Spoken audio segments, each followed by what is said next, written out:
Ma mère a ri quand j'ai dit que je ne viendrais pas au mariage de ma sœur. Tu es juste tellement jalouse, a dit mon père. J'ai envoyé une vidéo à la place, et quand ils l'ont passée à la réception du mariage, ça a choqué tout le monde.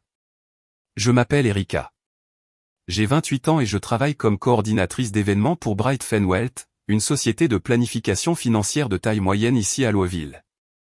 J'ai passé les 6 dernières années de ma vie à bâtir une carrière dont je suis sincèrement fier. Organiser des conférences, des retraites d'entreprise et des dîners de célébration qui rassemblent les gens pour les moments qui comptent le plus. Je coordonne des événements où les familles célèbrent des étapes importantes, où les collègues honorent des réalisations, où les gens sont présents pour ceux qu'ils aiment. Je sais mieux que la plupart des gens ce que signifie être présent pour quelqu'un.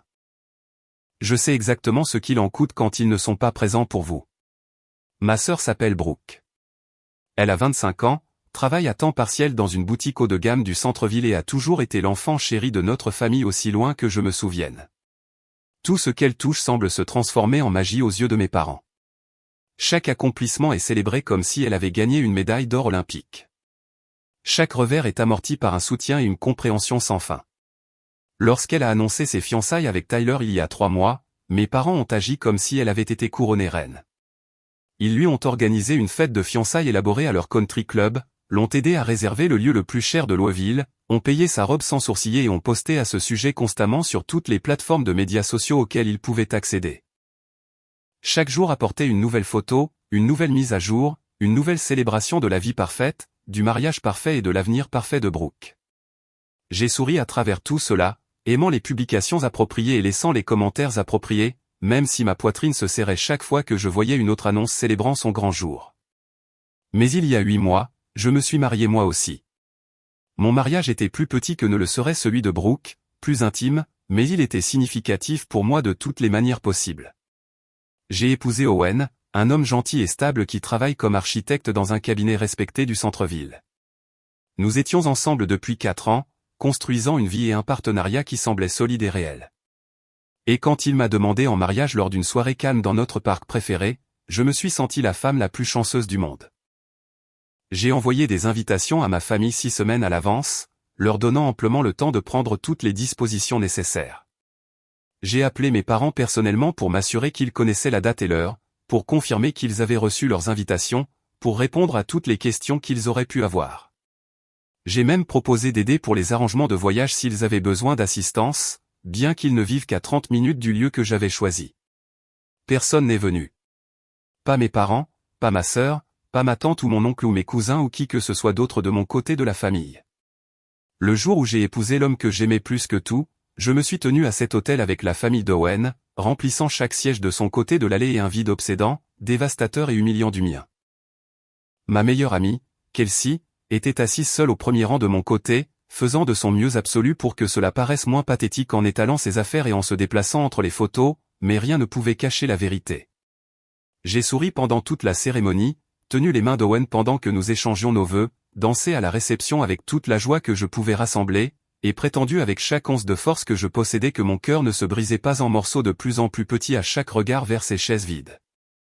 Après, dans les jours et les semaines qui ont suivi, ma famille a agi comme si absolument rien ne s'était passé. Ma mère m'a appelé une semaine plus tard pour me demander comment j'allais. Son ton décontracté et léger et complètement inchangé, comme si elle n'avait pas délibérément manqué le jour le plus important de toute ma vie. Quand j'ai finalement trouvé le courage d'aborder le sujet avec précaution et douceur parce que j'essayais toujours de ne pas faire de vagues, elle a soupiré lourdement comme si j'étais ennuyeuse et a dit qu'elle avait été occupée par un projet de travail qui ne pouvait pas être reporté. Mon père a prétendu qu'il avait eu un conflit de travail critique dont il ne pouvait absolument pas se sortir. Quelque chose à propos d'une présentation qui aurait été programmée des mois à l'avance et ne pouvait pas être reprogrammée. Brooke n'a même jamais reconnu que mon mariage avait eu lieu. Elle a juste continué à poster des photos de sa propre vie, de ses propres projets, de son propre monde parfait, comme si mon mariage n'avait tout simplement jamais existé en premier lieu. J'ai tellement essayé de laisser tomber. Je me suis dit encore et encore que les gens font des erreurs, que peut-être ils ne réalisaient vraiment pas à quel point leur absence m'avait blessé, qu'il y avait peut-être des raisons légitimes que je ne comprenais pas pleinement. Mais la douleur persistait comme une blessure qui ne guérissait pas, une douleur sourde qui ne disparaissait jamais tout à fait, peu importe le temps qui passait. Chaque fois que je les voyais au dîner du dimanche ou aux réunions de vacances, je sentais le poids de ces chaises vides appuyées sur ma poitrine, rendant la respiration difficile. Chaque fois que Brooke mentionnait son mariage à venir ou nous montrait un autre détail qu'elle avait prévu, je devais physiquement me mordre la langue pour ne pas leur crier dessus à tous. Maintenant, debout dans leur salon alors qu'ils me traitaient de jalouse, d'égoïste et de dramatique, j'ai réalisé quelque chose qui m'a retourné l'estomac avec un sentiment de malaise. Ils ne pensaient vraiment pas avoir fait quoi que ce soit de mal. Dans leur esprit, le mariage de Brooke était un événement sacré, incontournable, qui exigeait absolument ma présence, mon soutien et mon enthousiasme. Mais le mien avait été optionnel au mieux, jetable, oubliable, quelque chose qu'ils pouvaient sauter sans aucune conséquence réelle ni culpabilité. Ma mère s'est levée du canapé et s'est dirigée vers moi à pas lents et délibérés, son expression s'adoucissant en quelque chose qui aurait pu ressembler à une véritable inquiétude pour quelqu'un qui ne la connaissait pas aussi bien que moi. Elle a tendu la main pour toucher mon bras dans ce que je suis sûr qu'elle pensait être un geste réconfortant, mais j'ai reculé avant que sa main ne puisse entrer en contact. « Erika, chérie, je sais que tu es contrariée par quelque chose », a-t-elle dit sur ce ton condescendant que j'avais entendu toute ma vie. Celui qui me donnait l'impression d'être une enfant difficile qu'il fallait gérer. Mais tu dois vraiment mettre de côté tout ça pour le moment. C'est le jour de Brooke. C'est ta petite sœur. Tu ne peux pas laisser la rancune que tu gardes gâcher ça pour elle. Elle est tellement excitée par ce mariage, et elle veut vraiment que tu sois là pour célébrer avec elle. Rancune. Ce simple mot m'a frappé plus fort que je ne m'y attendais, atterrissant comme un coup physique. Comme si la blessure profonde que je portais depuis 8 mois était mesquine et petite. Comme si ma douleur n'était rien de plus qu'un inconvénient qu'il devait gérer avec soin, comme un plan de table difficile ou un problème météorologique inattendu.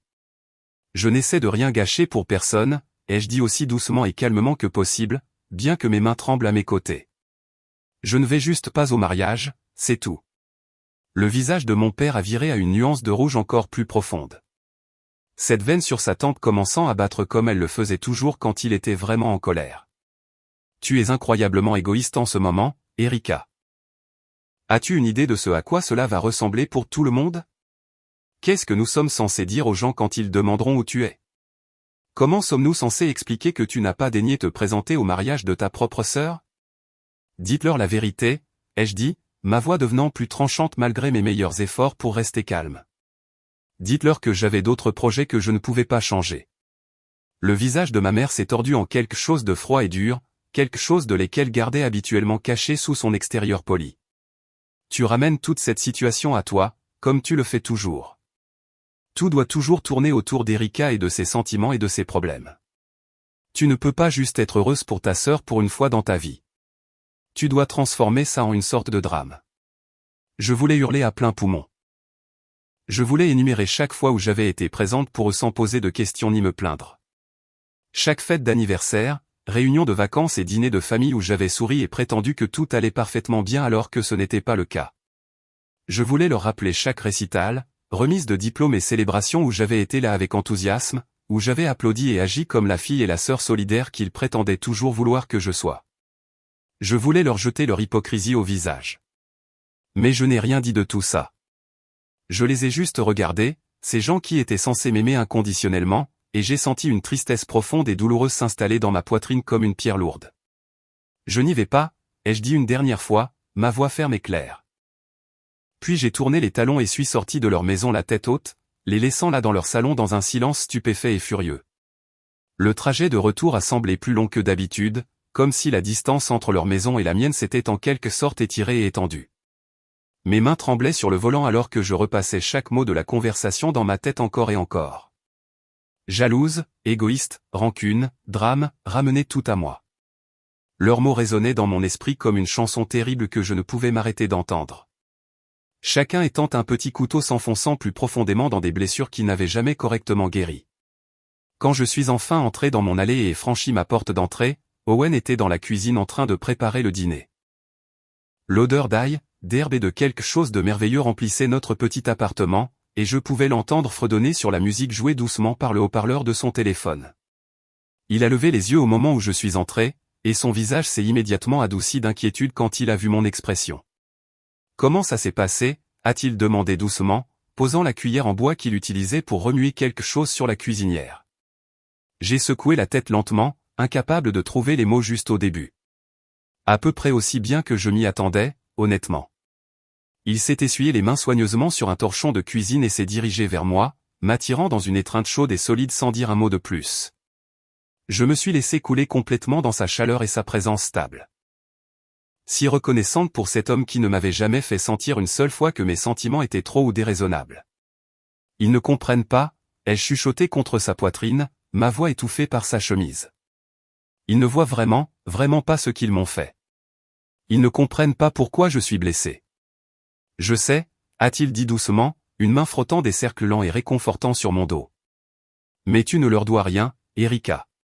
Tu n'es pas obligé d'aller à ce mariage si tu ne le veux pas. Tu n'as pas à faire semblant que tout va bien quand ce n'est pas le cas. Je me suis reculé légèrement pour pouvoir regarder son visage. Ils m'ont traité de jalouse de Brooke. Ils ont dit que j'essayais de gâcher son jour spécial exprès. Ma mère a dit que je ramène toujours tout à moi. Sa mâchoire s'est visiblement serrée et j'ai vu une véritable colère traverser ses yeux. Ils t'ont vraiment dit ça? J'ai hoché la tête misérablement et il a secoué la tête avec une incrédulité totale face à leur audace. Tu es littéralement la personne la moins jalouse que je connaisse, a-t-il dit fermement, sa voix pleine de conviction. Tu n'as été que solidaire de Brooke tout au long de ses fiançailles, même après tout ce qu'elle t'a fait, même après qu'ils t'ont tous traité comme si tu ne comptais pas, il avait tout à fait raison à ce sujet. J'avais été solidaire à chaque étape des fiançailles de Brooke. J'avais aimé toutes ces photos de fiançailles sur les réseaux sociaux, rédigeant soigneusement des commentaires enthousiastes qui semblaient sincères et fraternels. Je lui avais envoyé un SMS de félicitations lorsqu'elle avait annoncé la date du mariage, même si taper ces mots me rendait physiquement malade. J'avais écouté patiemment ma mère s'extasier sans fin sur la robe de Brooke, ses fleurs, son lieu parfait et ses plans parfaits, hochant la tête et souriant comme si en entendre parler ne me donnait pas envie de crier. J'avais fait absolument tout ce qu'une bonne sœur était censée faire dans cette situation. Même si chaque geste donnait l'impression d'avaler du verre brisé, mais ils ne voyaient pas du tout les choses de cette façon. Dans leur version soigneusement construite de la réalité, j'étais l'enfant à problème. J'étais celle qui causait des ennuis et des drames inutiles. Et cette prise de conscience faisait plus mal que presque tout ce qu'ils auraient pu dire ou faire d'autre. Cette nuit-là, je suis resté allongé dans mon lit, fixant notre plafond dans l'obscurité, complètement incapable de dormir malgré mon épuisement. Mon esprit revenait sans cesse de manière obsessionnelle au jour de mon mariage il y a 8 mois, à ces chaises vides qui me hantaient depuis, au sourire forcé que j'avais maintenu tout au long de la journée. Je pensais à quel point j'avais essayé incroyablement dur de rendre tout absolument parfait. À quel point j'avais porté un véritable espoir dans mon cœur que ma famille se présenterait et célébrerait cette étape avec moi comme les familles sont censées le faire. J'avais choisi mes couleurs de mariage si soigneusement, choisi des fleurs que je pensais que ma mère adorerait absolument, sélectionné un menu qui comprenait tous les plats préférés de mon père. J'avais fait tout ce qui était en mon pouvoir pour leur donner envie d'être là avec moi, et ils avaient délibérément choisi de ne pas venir.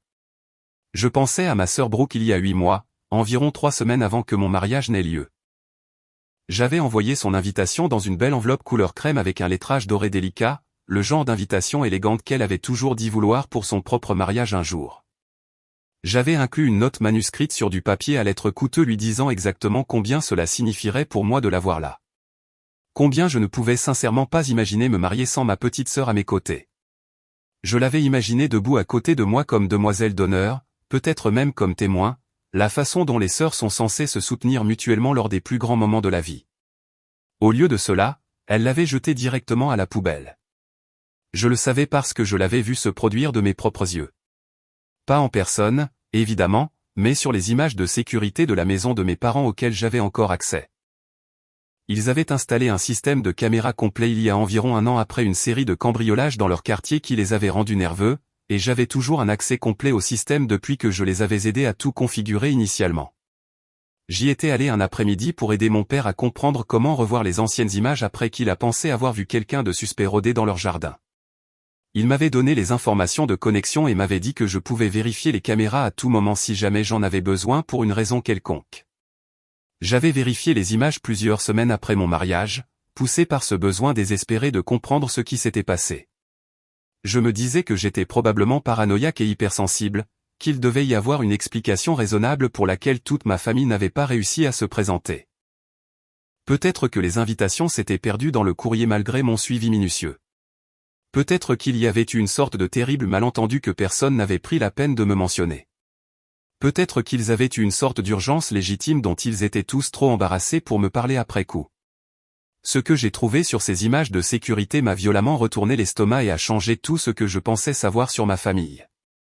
Il y avait Brooke debout nonchalamment dans la cuisine de mes parents exactement 3 semaines avant mon mariage, tenant mon invitation soigneusement choisie dans ses mains. Elle l'a ouverte lentement, l'a lue avec un léger froncement de sourcils sur le visage, puis elle a ri. Pas juste un petit rire poli, mais un rire plein, authentique et ravi, comme si elle venait d'entendre la blague la plus drôle du monde. Puis elle a froissé mon invitation sans aucune hésitation et l'a jetée directement dans la poubelle près du comptoir comme si c'était un déchet sans valeur.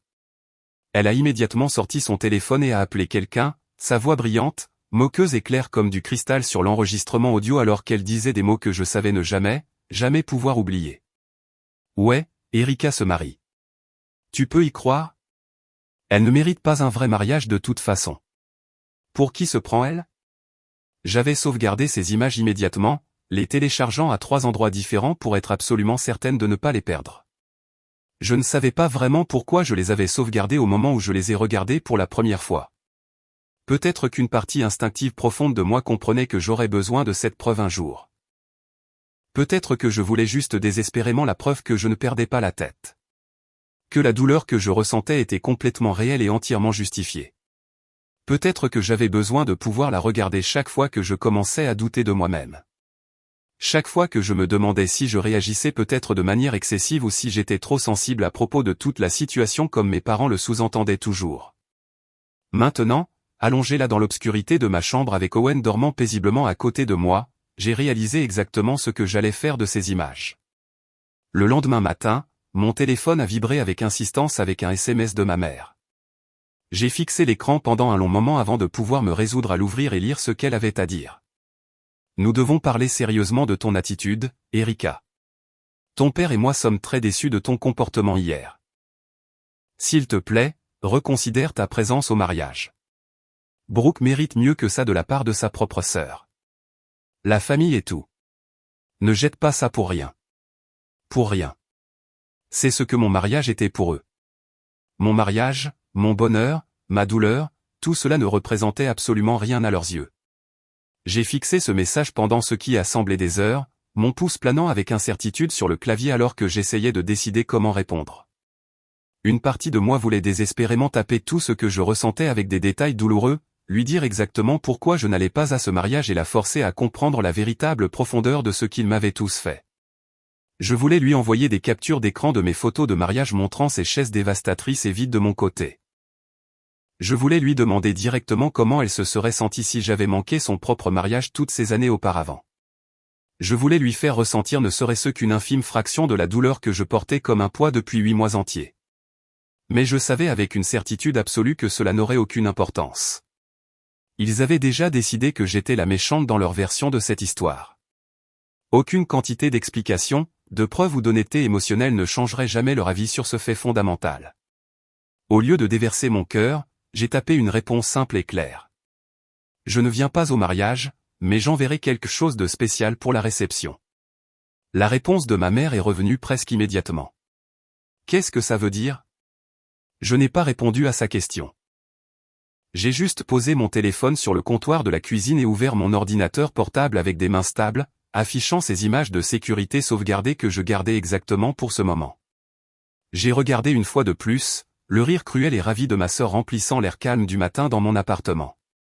Puis j'ai ouvert mon logiciel de montage vidéo et je me suis mise au travail avec une précision minutieuse.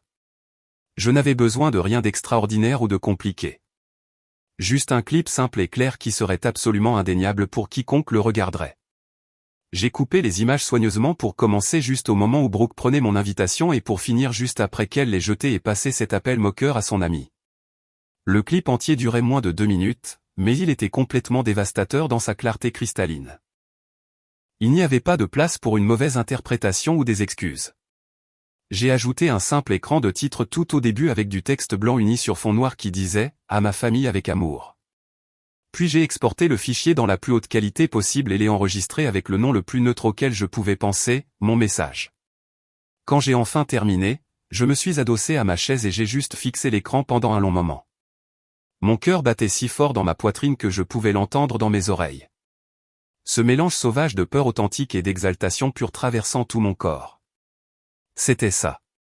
C'était le moment exact où j'arrêtais d'avaler passivement ma douleur et commençais à exiger activement qu'ils la voient, qu'ils la reconnaissent, qu'ils affrontent ce qu'ils avaient fait. J'ai joint le fichier vidéo à un email et tapé soigneusement l'adresse email de mes parents. Dans la ligne d'objet, j'ai écrit simplement « pour la réception ». Dans le corps de l'email, j'ai décidé de rester brève et direct. Je n'assisterai pas au mariage de Brooke, mais je voulais envoyer ce message vidéo pour qu'il soit diffusé pendant la réception. S'il vous plaît, assurez-vous qu'il soit montré à tout le monde. Il est important pour moi que la vérité éclate enfin. Puis j'ai pris une profonde inspiration et appuyé sur envoyer avant de pouvoir me remettre en question. Les jours précédant le mariage de Brooke ont été incroyablement étranges et troublants. Mon téléphone est resté la plupart du temps silencieux, ce qui était très inhabituel pour ma famille typiquement envahissante. Normalement, ma mère m'aurait appelé toutes les 2 heures au minimum, essayant sans relâche de me faire changer d'avis par la culpabilité ou de me persuader de voir les choses de leur point de vue biaisé. Mais après avoir envoyé cet email avec la vidéo jointe, il n'y a eu absolument rien de la part d'aucun d'eux. Juste un silence étrange et inconfortable. Je n'arrêtais pas de me dire que c'était probablement pour le mieux. Peut-être qu'ils respectaient enfin réellement ma décision clairement énoncée pour une fois dans leur vie. Peut-être qu'ils avaient décidé de se concentrer entièrement sur le grand jour de Brooke au lieu de continuer à m'entraîner dans d'autres drames épuisants. Mais au fond de moi, je connaissais la vraie vérité. Ils étaient furieux contre moi. Ils pensaient que j'étais difficile, têtu et déraisonnable. Et ils choisissaient délibérément de m'exclure complètement plutôt que de gérer mes sentiments de manière significative. C'est ce qu'ils avaient toujours fait tout au long de ma vie chaque fois que je ne m'alignais pas parfaitement sur leurs attentes. Owen a remarqué le changement de mon humeur presque immédiatement. Il m'a trouvé un soir assise seule sur le canapé à fixer le vide devant la télévision, même si je n'aurais pu dire à personne ce qui passait réellement à l'écran. « Ça va ?» a-t-il demandé doucement, s'asseyant à côté de moi et prenant ma main dans la sienne.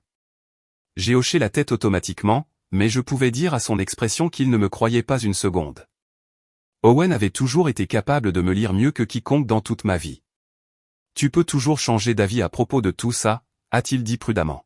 « Si tu veux aller au mariage après tout, nous pouvons absolument y aller ensemble.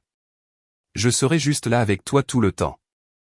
Je promets. » J'ai secoué la tête fermement et de manière décisive.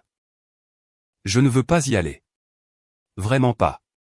Je voudrais juste que les choses soient différentes. Je voudrais qu'ils puissent voir réellement ce qu'ils m'ont fait. Il a mis son bras autour de mes épaules et je me suis appuyé contre lui avec gratitude, si reconnaissante pour sa présence solide et inébranlable dans ma vie. Owen avait été mon roc à travers absolument tout ce chaos. Il ne m'avait jamais poussé une seule fois à me réconcilier avec ma famille. Ne m'avait jamais dit que je réagissais de manière excessive ou que j'étais trop sensible à propos de tout ça. Il a juste écouté attentivement et m'a soutenu complètement, ce qui était vraiment plus que ce que je pouvais dire pour quiconque d'autre. « Tu penses qu'ils vont vraiment passer la vidéo à la réception ?» ai-je demandé doucement, exprimant la peur qui me rongeait constamment depuis des jours. Owen a hésité un instant, réfléchissant clairement avec soin à sa réponse. « Je ne sais honnêtement pas, mais s'ils la passent, ça va absolument tout changer. » J'ai hoché la tête lentement. C'était exactement ce sur quoi je comptais. C'était ce qui me terrifiait le plus. 3 jours avant que le mariage ne soit programmé, ma mère a finalement appelé mon téléphone. J'ai fixé son nom sur l'écran pendant un long moment, décidant presque de ne pas répondre du tout. Mais la curiosité a fini par l'emporter.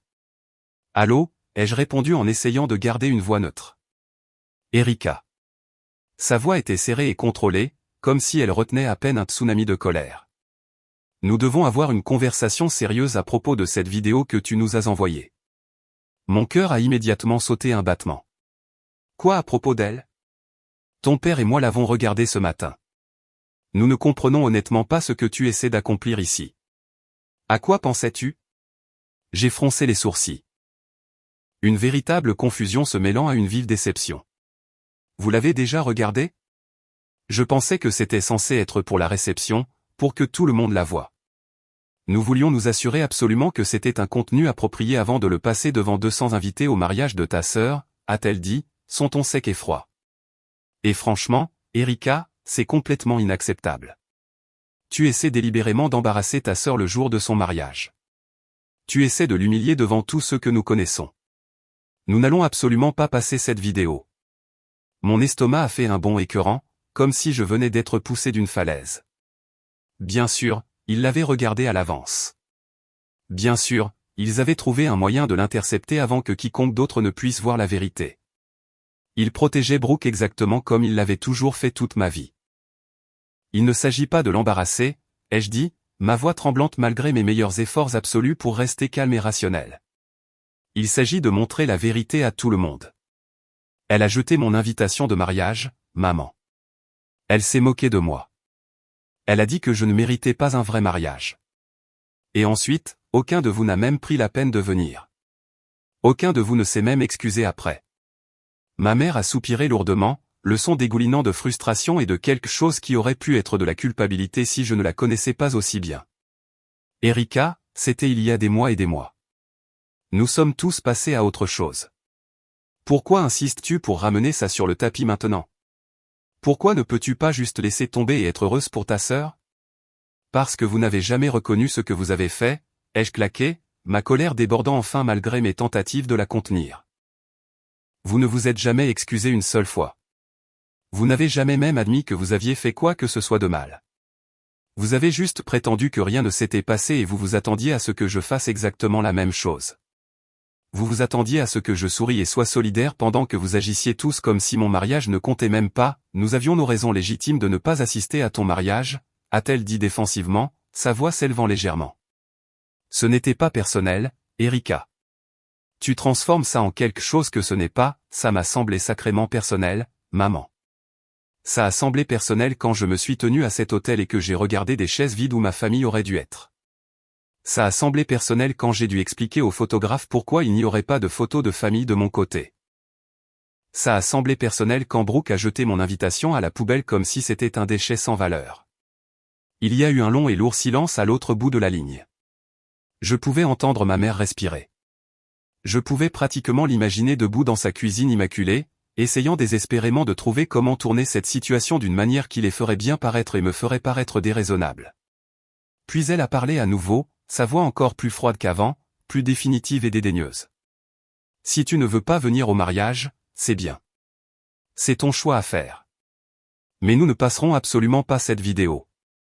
C'est cruel et c'est vindicatif et franchement, c'est indigne de toi. Ce n'est pas la personne que nous t'avons élevée pour être, Erika. Cruel, ai-je répété, ma voix s'élevant malgré mes meilleurs efforts pour rester calme. Ce que Brooke a fait était cruel. Ce que toi et papa avez fait était cruel. Je montre juste aux gens ce qui s'est réellement passé. Je dis juste la vérité pour une fois. Tu essaies de gâcher son jour spécial. Tu essaies de faire tourner son mariage autour de toi et de tes sentiments blessés au lieu de son bonheur. C'est vraiment de ça qu'il s'agit. J'essaie de dire la vérité. Ma voix s'est brisée sous l'émotion, et j'ai détesté à quel point je semblais désespéré. La voix de ma mère est devenue absolument glaciale, prenant ce ton qu'elle utilisait quand une dispute était complètement terminée et que sa parole était définitive. Cette conversation est terminée, Erika. Si tu changes d'avis pour venir, fais-le nous savoir. Sinon, reste chez toi et vautre-toi dans ton amertume. Mais nous ne passons pas cette vidéo, et c'est absolument définitif. Au revoir.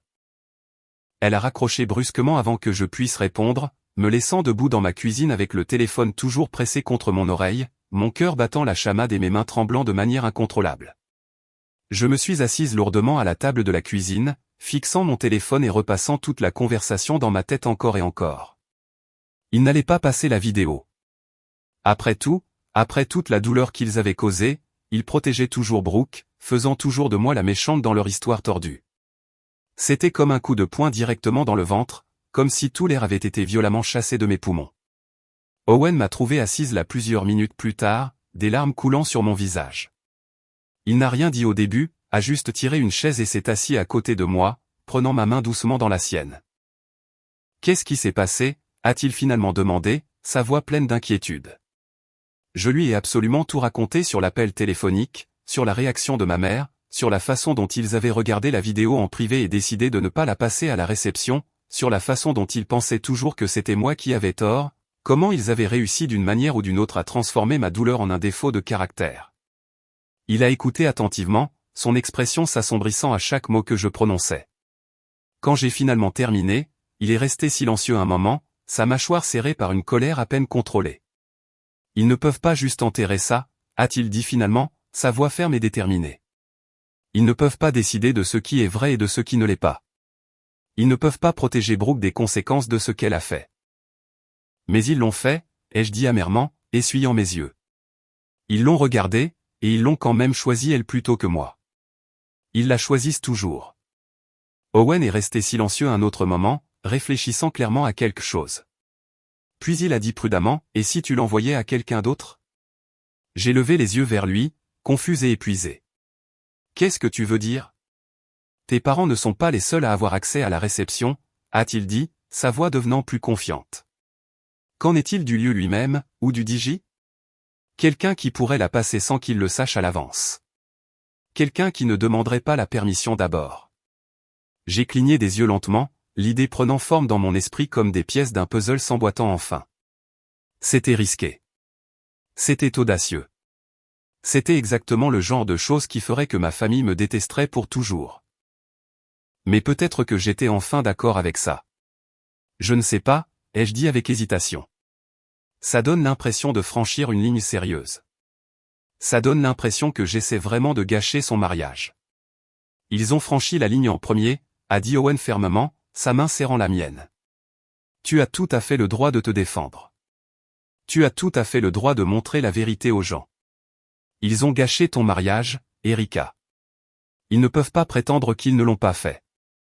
J'y ai pensé longtemps, pesant soigneusement toutes les conséquences possibles. Si je mettais ce plan à exécution, ma famille ne me pardonnerait probablement jamais. Mes parents me couperaient presque certainement les vivres complètement. Brooke me détesterait pour toujours. Mais encore une fois, m'avait-il jamais vraiment aimé en premier lieu ? M'avait-il jamais traité comme si je comptais ? D'accord, ai-je dit finalement, ma voix plus forte que je ne l'espérais. Faisons-le. Le lendemain, j'ai appelé le lieu où se tenait la réception de Brooke. Je connaissais assez bien l'endroit parce que j'avais travaillé avec eux plusieurs fois dans le cadre de mon travail chez Brighton Wealth. Nous y avions organisé des événements d'entreprise, des pots de départ à la retraite, des célébrations d'anniversaire. Le lieu était absolument magnifique avec de hauts plafonds et d'élégants lustres en cristal. Le genre d'endroit qui rendait chaque événement spécial et important. J'avais travaillé directement avec leur coordinatrice d'événements, une femme nommée Jenna, à plusieurs reprises au fil des ans. Elle était efficace et professionnelle, se surpassant toujours pour s'assurer que tout se passait bien. Plus important encore, pour mes besoins actuels, elle me faisait confiance en raison de notre relation de travail établie. Et, Jenna, c'est Erika, ai-je dit quand elle a répondu, en gardant soigneusement ma voix légère et amicale. Erika, comment vas-tu ? J'ai entendu dire que ta sœur se marie ce week-end chez nous. C'est tellement excitant. Le monde est petit, n'est-ce pas ? J'ai forcé un sourire éclatant, même si elle ne pouvait évidemment pas me voir à travers le téléphone. Ouais, ça va être un très grand événement. En fait, c'est exactement pour ça que j'appelle. Je voulais envoyer un message vidéo spécial pour qu'il soit diffusé pendant la réception. C'est une surprise pour la famille. Quelque chose de vraiment significatif que je veux partager. Oh, c'est tellement incroyablement gentil, a dit Jenna avec enthousiasme. Bien sûr, nous pouvons absolument faire ça. Envoie-le-moi juste et je m'assurerai que l'équipe audiovisuelle l'a prêt à l'emploi. Quand voudrais-tu qu'il soit diffusé ? Pendant les toasts, ce serait absolument parfait, ai-je dit. Peut-être juste après que la demoiselle d'honneur ait parlé. Je pense que ce serait le meilleur moment pour un impact maximum. Ça me va. Envoie-le-moi par email cet après-midi et je coordonnerai tout avec le DJ et le technicien audiovisuel. Nous nous assurons que ce soit une surprise totale. Parfait, ai-je dit, le soulagement inondant tout mon corps. Et Jenna, c'est vraiment important pour moi. Mes parents ne sont pas au courant, alors s'ils demandent, peux-tu juste dire que c'est un message vidéo surprise de ma part ? Ne leur dis pas ce qu'il y a réellement dedans. Absolument, a-t-elle dit chaleureusement. J'adore les bonnes surprises. C'est tellement attentionné de ta part de faire ça même si tu ne peux pas être là en personne. Merci beaucoup. J'apprécie vraiment. Pas de problème du tout. Et, c'était génial d'avoir de tes nouvelles. On devrait prendre un café un de ces jours et se rattraper correctement. Définitivement, ai-je dit, même si je savais avec certitude que je ne lui parlerais probablement plus jamais après ce week-end. Après la diffusion de la vidéo, ma réputation dans les cercles de planification d'événements de Louisville pourrait être complètement détruite, mais je ne me souciais plus de ça. Quand j'ai raccroché, je me suis adossé à ma chaise et j'ai pris une profonde inspiration stabilisatrice. C'était vraiment ça. Il n'y avait absolument plus de retour en arrière maintenant. Je venais de mettre en mouvement quelque chose qui changerait ma famille pour toujours, quelque chose qui ne pouvait pas être défait. J'ai envoyé la vidéo à Jenna cet après-midi-là avec un email soigneusement rédigé expliquant que c'était un message personnel pour la réception de mariage de ma sœur à diffuser pendant les toasts comme une surprise spéciale. J'ai souligné à nouveau que ma famille n'était pas au courant et que je voulais que ce soit un moment significatif. Jenna a répondu dans l'heure avec une confirmation joyeuse, ignorant complètement ce qu'elle était sur le point de déclencher lors de cette réception. Cette nuit-là, je n'ai pas pu dormir du tout. Je n'arrêtais pas d'imaginer le moment où la vidéo serait diffusée, l'écran s'illuminant avec les images de Brooke jetant mon invitation comme un déchet. J'imaginais les visages de mes parents se vider de toutes couleurs. L'expression de Brooke passant de la joie pure à l'horreur absolue, les murmures confus parcourant la foule de 200 invités. Une partie de moi se sentait sincèrement coupable de ce que j'étais sur le point de faire. Une partie de moi était terrifiée par les conséquences inévitables. Mais une bien plus grande partie de moi ressentait quelque chose que je n'avais pas ressenti depuis très longtemps. Un vrai pouvoir authentique. Pendant 8 mois, j'avais été complètement impuissante. J'avais été la victime de leur cruauté. La fille oubliée, la sœur dont les sentiments ne comptaient même pas un petit peu. J'avais été l'arrière-pensée dans leur récit familial parfait, celle qu'ils pouvaient ignorer sans aucune conséquence réelle. Mais maintenant, enfin, je prenais le contrôle. Je les forçais à voir ce qu'ils avaient fait, qu'ils le veuillent ou non. Owen m'a trouvé assise au bord de notre lit à 2 heures du matin, fixant le mur, mon esprit s'emballant avec des pensées que je ne pouvais ni calmer ni contrôler. « Tu n'arrives pas à dormir ?» a-t-il demandé doucement, s'asseyant à côté de moi et mettant son bras autour de mes épaules. J'ai secoué la tête. Je n'arrête pas de penser à ce qui va se passer. Je n'arrête pas d'imaginer leur visage quand ils le verront. Tu as des doutes à ce sujet ? J'ai réfléchi un long moment, j'ai vraiment envisagé de tout annuler. Je pourrais appeler Jenna à la première heure le matin, lui dire qu'il y a eu une terrible erreur, lui demander de supprimer la vidéo avant que quiconque ne la voie. Je pourrais me présenter au mariage et prétendre que tout allait parfaitement bien. Sourire pendant la cérémonie et la réception comme la bonne fille et la bonne sœur qu'il voulait que je sois. Mais ensuite j'ai pensé à mon jour de mariage. J'ai pensé à ces chaises vides et aux regards apitoyés de la famille d'Owen. J'ai pensé au rire cruel de Brooke alors qu'elle jetait mon invitation. Sa cruauté désinvolte alors qu'elle disait à quelqu'un que je ne méritais pas le bonheur. J'ai pensé au rejet complet de ma douleur par mes parents, leur refus absolu de même reconnaître ce qu'ils avaient fait. J'ai secoué la tête à nouveau, plus fermement cette fois. Non, je dois faire ça. J'ai besoin qu'il voie. Il a pris ma main et l'a serrée doucement. Alors nous traverserons ça ensemble. Peu importe ce qui arrive, peu importe à quel point les retombées sont mauvaises, je suis là. Tu n'es pas seul là-dedans. Je l'ai regardé. Cet homme qui m'avait soutenu à travers absolument tout, qui m'avait tenu quand je pleurais à propos de l'absence de ma famille à notre mariage, qui ne m'avait jamais fait sentir une seule fois que ma douleur était une réaction excessive. J'ai ressenti une vague de gratitude si forte qu'elle a amené de nouvelles larmes à mes yeux. Merci, ai-je chuchoté. Merci de me croire. Toujours, a-t-il dit en embrassant tendrement mon front. Maintenant, essaie de dormir un peu. Samedi va être une très longue journée. Mais le sommeil n'est pas venu du tout. Je suis resté éveillé jusqu'à ce que le soleil commence à se lever, mon esprit tournoyant d'anticipation et d'effroi. Le matin du mariage, je me suis réveillé avec un étrange sentiment de calme qui s'installait sur moi. L'anxiété et la peur de la nuit précédente s'étaient en quelque sorte estompées, remplacées par une détermination tranquille. Je me suis fait un vrai petit déjeuner, je suis allé faire une longue course dans notre quartier et j'ai passé l'après-midi à lire un livre sur le porche pendant qu'Owen travaillait dans son bureau à domicile. Vers 4 heures de l'après-midi, l'heure à laquelle je savais que la cérémonie commençait, j'ai pensé à Brooke marchant dans l'allée dans sa robe blanche coûteuse. J'ai imaginé mes parents rayonnant de fierté, mon père versant probablement une larme en regardant sa plus jeune fille se marier. Je me demandais s'il pensait à moi, ou s'il m'avait déjà catalogué comme la sœur jalouse qui ne pouvait pas supporter le bonheur de sa fratrie. J'ai vérifié mon téléphone de manière obsessionnelle, même si je savais que rien ne se passerait avant le début de la réception. La cérémonie durerait environ 30 minutes. Ensuite, il y aurait un cocktail pendant que le cortège nuptial prenait des photos élaborées. La réception commencerait vers 18 h, le dîner étant servi peu après. Les toasts avaient généralement lieu vers 19h30 ou 20 h. Une fois que tout le monde aurait mangé et que le champagne coulerait à flot, c'est à ce moment-là que ma vidéo serait diffusée. À 18 h, je faisais les 100 pas dans notre salon, complètement incapable de rester en place. Owen a suggéré de regarder un film pour me distraire, mais je ne pouvais me concentrer sur rien. À 18h15, mon téléphone a vibré avec un SMS de Kelsey, ma meilleure amie, que j'avais supplié d'assister au mariage en tant qu'espionne. Est-ce que tu regardes ça d'une manière ou d'une autre? Parce que putain de merde, Erika. Putain de merde. Mon cœur a immédiatement commencé à battre la chamade.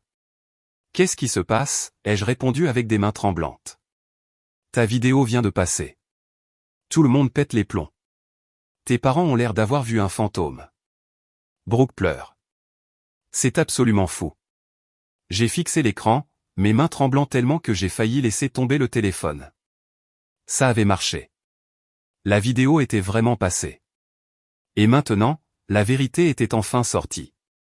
Mon téléphone a explosé de notifications. Textos, appels, messages vocaux, tous arrivant en succession rapide comme des feux d'artifice. Je n'ai répondu à aucun d'eux. Je suis restée assise là à regarder l'écran s'allumer encore et encore. Owen s'est penché et a regardé les messages. Ta mère appelle. Ton père appelle. Même Brooke. Je sais, ai-je dit doucement. Tu vas répondre? J'ai secoué la tête fermement. Pas encore. Laisse-les mariner un peu. Nous sommes restés assis en silence pendant un long moment, le poids de ce que j'avais fait s'installant sur moi comme une couverture lourde. Je venais de faire exploser le récit parfait de ma famille devant tous ceux qu'ils connaissaient. Il y aura des conséquences. Il y aurait de la colère et de la douleur et probablement des années d'éloignement.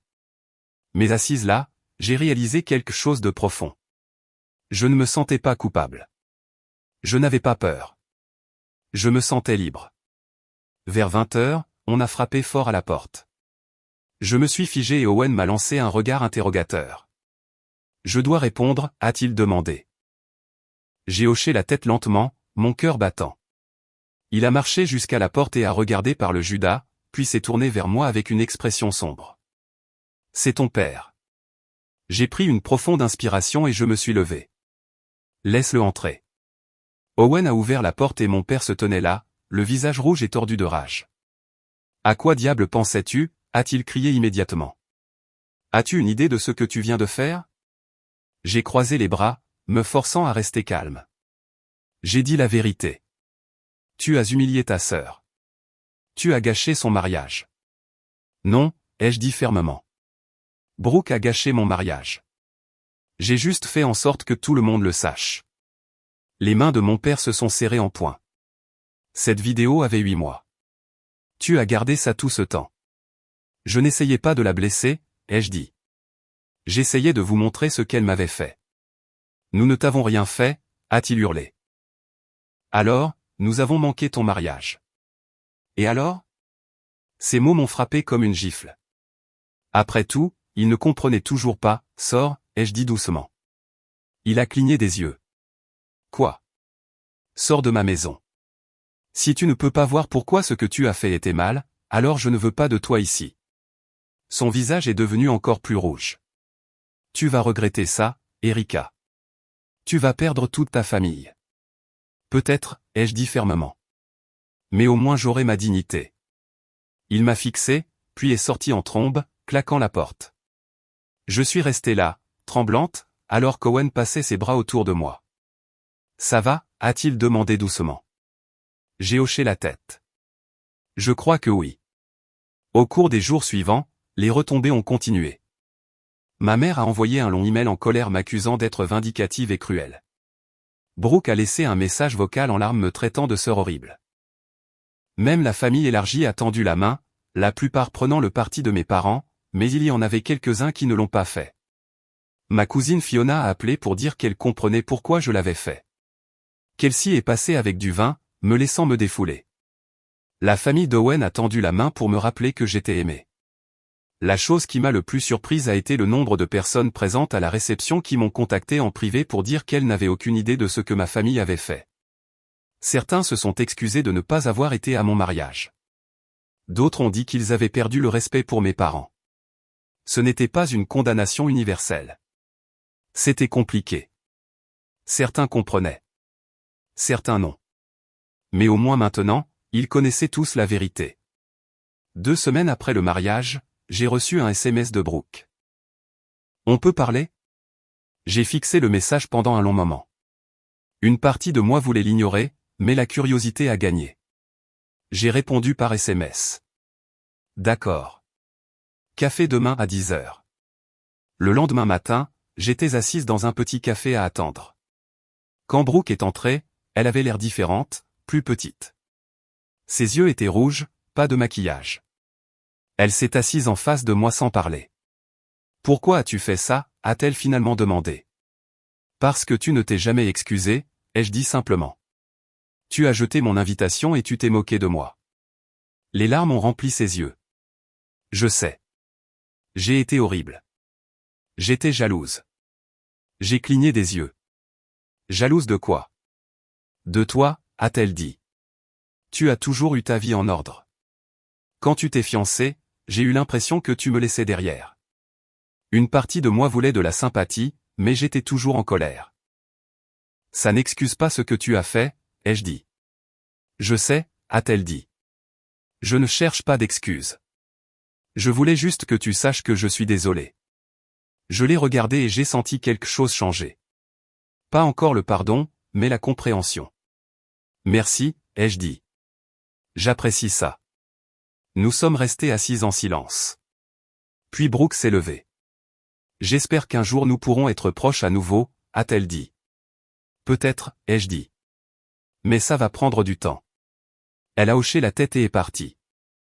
Mes parents ne se sont jamais excusés. Ils ont persisté, insistant sur le fait que j'avais réagi de manière excessive. Ils ont cessé de m'inviter au rassemblement, ont cessé d'appeler, ont cessé de me reconnaître.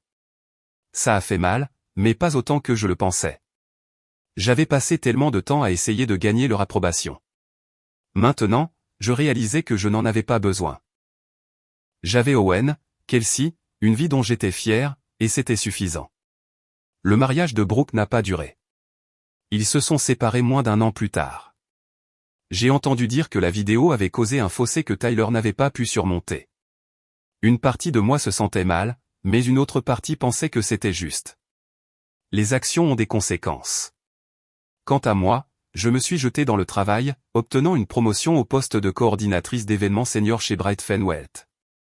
Owen et moi avons commencé à parler d'acheter une maison, peut-être de fonder une famille.